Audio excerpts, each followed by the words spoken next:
So if you plant a cactus in a swamp, it's not likely going to live. Too much water will wipe it out.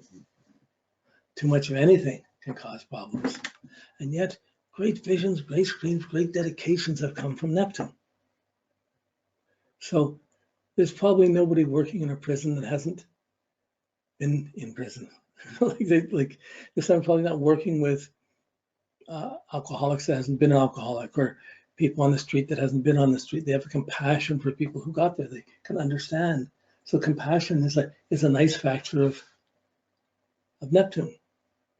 But if you're compassionate without discrimination, without defenses of Saturn,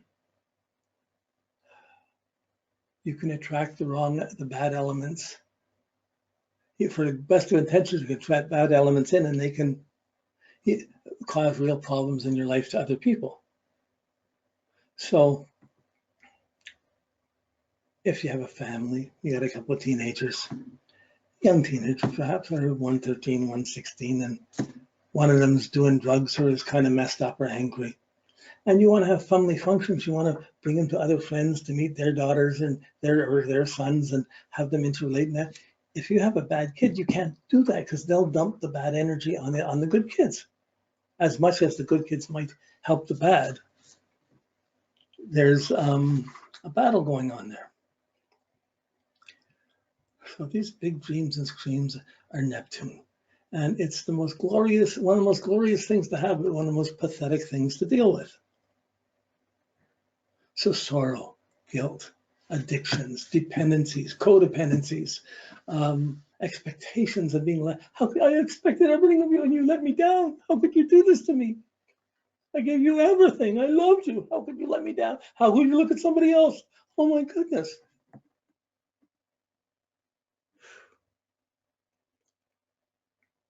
My second wife and I, we were on a hot summer day. We were walking on the Toronto Islands. It was just a warm, hot day. It's too hot to be in the city. We were just walking around, and we're walking along these two young little girls, young little girls, maybe 15, 16 in that area. We're walking towards us on the road in front of us. And the one girl was joking with the other girl, but they were coming, they had little shorts and a little halter top on. And the one girl reaches and grabs and pulls the other girl's halter top out right in front of us. And the girl goes running off, and they have their scenario. My wife looks at me and gets mad at me because I looked.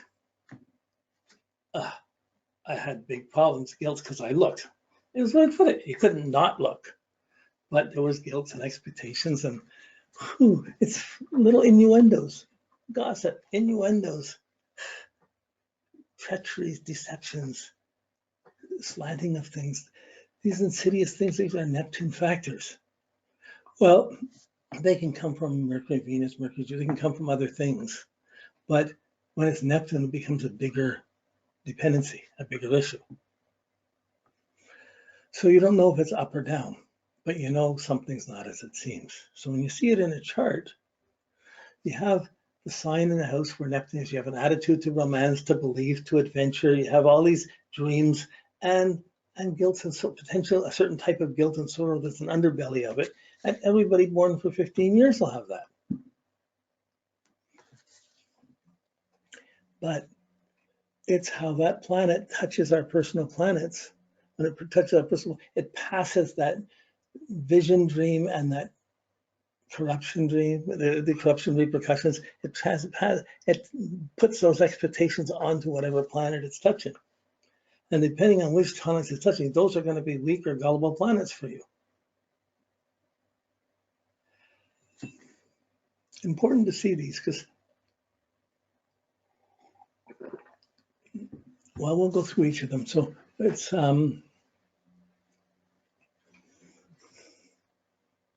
these are profound things. You can take one person's life and one aspect from Neptune and do a whole movie on it. Like you could spend hundreds of hours looking at what could be or what couldn't be of it. But you know, it's something beyond the normal upbringing, beyond normal defenses, beyond normal ambition.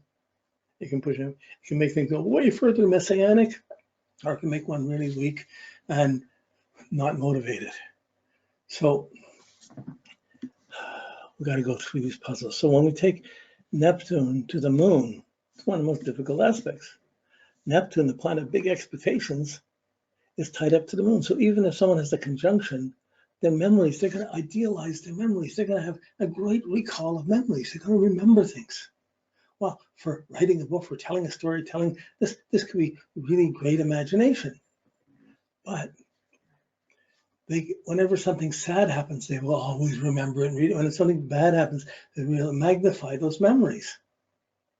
So we get someone living in the blues, living in the memories, living in this dream, having this song they're playing all the time, they can't get out of it. It's hard to get faith and clarity and vision back when you're caught in dependencies and expectations and sorrow. So when Neptune hits the moon, one's feelings are confused. One's sense of security is confused, which means that when that person was born, the mother was either not supportive or evasive. There was something confusing going around the mother at the time of birth, not necessarily at the time of conception.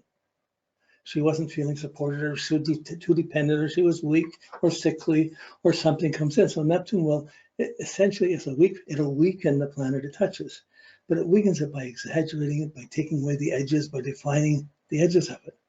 So you take each of the factors of the moon. The moon's your mother, confusing link to the mother. Either too much dependency, too much belief, mother's so good I could never do anything, I just got to be dedicated to the family. Or it can be really the mother's telling what I should or shouldn't do when there's a guilt factor and you have to live up to this. And there's a lot of confusion with one's link and one's with mother. So it can be guilt-ridden, it can be codependent, it can be an alcoholic parent, the Neptune affecting the moon.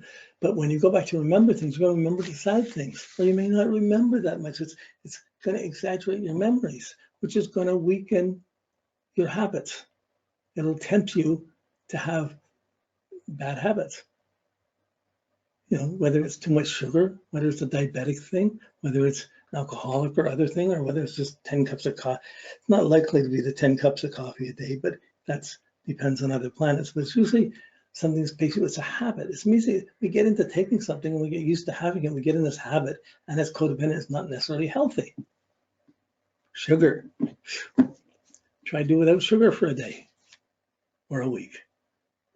You'd think it's easy, but then you're trying to think, what are the trade-offs? What are the non-sugar sugars, sweeteners? And that, like, how do you do without sweeteners for a week or a day or a moon cycle, a month? So there's usually going to be complicated. Someone could be on a special diet, but every now and then they're going off of it. Someone could have allergies with a Neptune to the moon. So on a physical level, it could increase weight. It creates bad habits. It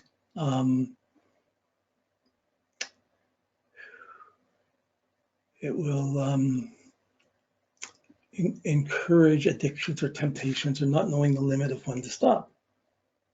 I mean, just gluten, you can eat. You have a full stomach of eating bread, and then you still want to have another piece of bread. It's a drug put into wheat that comes into that makes us buy it so much. But where it gets complicated here, parents can have 2 or 3 kids, or 1 kid. And if one kid has the Neptune moon and the others don't, that kid's going to be picked on. There's going to be confusion. They're going to be disassociating. They're going to be overly sensitive. But to deal with oversensitivities, you can escape, you can hide, you can drink, you can whatever. It's hard to, how do I get out of here? What am I going to do? Will I ever get out of here? So there can be a really sad thing if one of the parents are addicted, or not there, or are there when they'd be better off without them, or you have extended families, we got step parents or whatever, confuses your home, confuses how you're supposed to live and what's expected of you. And you remember these things, and every little thing, every little habit you do will either be magnified into a big thing or cause a lot of confusion. So people that have this aspect are often very kind, but they often have a very pathetic side, or very confusing side to them. You can meet them at work and you might never know, but as soon as you get close to home or habits, there's something not as it seems. Something's weakening or confusing the moon. the habits, the health, the feelings, the sympathy links, the sense of security, some twist on it. And therefore, some need to live to overcome that, to believe you can live and get out of an alcoholic family, believe you can live, like, oh, some people do, some people don't. But certainly if someone has the moon Neptune, you can't say, oh, you're an alcoholic. You can certainly start asking questions, how do you get along with mom? You can ask questions, are there dependencies? What are do you have bad habits? Yeah, you have good habits. It says you might have weaker habits, or the weaker habits can be, I'll never get this, so I gotta have this. And it can become exaggerated, and that can hook into greater dependency. So you can be dependent on anyone who comes close to you. I can't live without you. I love you. Let me move in, take care of me, do everything. I love you, I need you, I need you. Whoa, that's enough to scare anyone away. Or pull in someone who can see how they can take advantage or how that will work for them.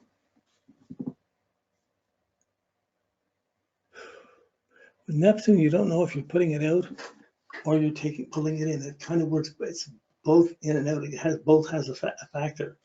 So if it's there, you look at, you have any allergies? How are you eating? What's your health? You're observing if there's the weight size, you're observing family. You're going into the puzzle of the family, knowing there's secrets or puzzles or sorrows or confusions there. If you're dealing with an adult, they've grown out of their family, but they're going to probably have codependencies or dependencies on kids or temptation. Or you might have 2 kids in 2 different families, 2 different parents. You have 2 kids, you have 2 different husbands or 2 different wives. It's complicated then when the kids get to school, which are going things, who do they trust? So Neptune to the moon, I mean, it's hard to focus on exactly what the moon is.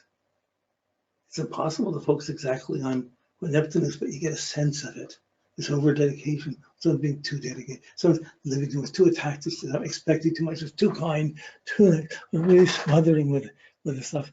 Then you know, oh boy, they're putting out too much. Some people attract that. And I'm looking for someone to just be giving everything to them. So when you have that, you're looking for someone to be self-reliant, to get their own place, or to be somewhat simple in their needs. If they live simply, they don't have to have big expectations. But at the other side could be, if you're living with someone, you got the moon Neptune, your partner could be expecting all your affection more than you really want to give. Or you could be wanting to give and expecting to be feeling closer more often, and they're pulling away and you're thinking you're guilty because you did something. So the Neptune is going to the moon. The moon isn't going to Neptune. The moon isn't affecting Neptune. Neptune is coming down, it's radiating, and then moon's getting in conjunction, square, opposition, like the good aspects are just so you get some vision, you have some things, there's just some special insight into things, especially if you have a compassionate nature. But even with the good things, if it goes to extremes, it can be a problem. It's better to be a problem on the dedicated or the socially conscious or side of things than being dedicated to drugs or whatever to an escape or bad habits. So everyone doesn't necessarily have drugs. It doesn't have to be that at all. But this dependency, this confusion, this feeling of I'm guilty because when I got here, I caused my parents so much problem, and they grew up blaming you caused so much problem for me, and you grew up with a guilt factor around your sense of security. And the challenge is to just day to day establish simple habits. If you say, I'm going to quit this, I'm going to live a different way, you go so far, you go an extreme in a different way, and then you don't have enough steadiness to maintain it. So you start little ways to fix things, little ways to restore simplicity.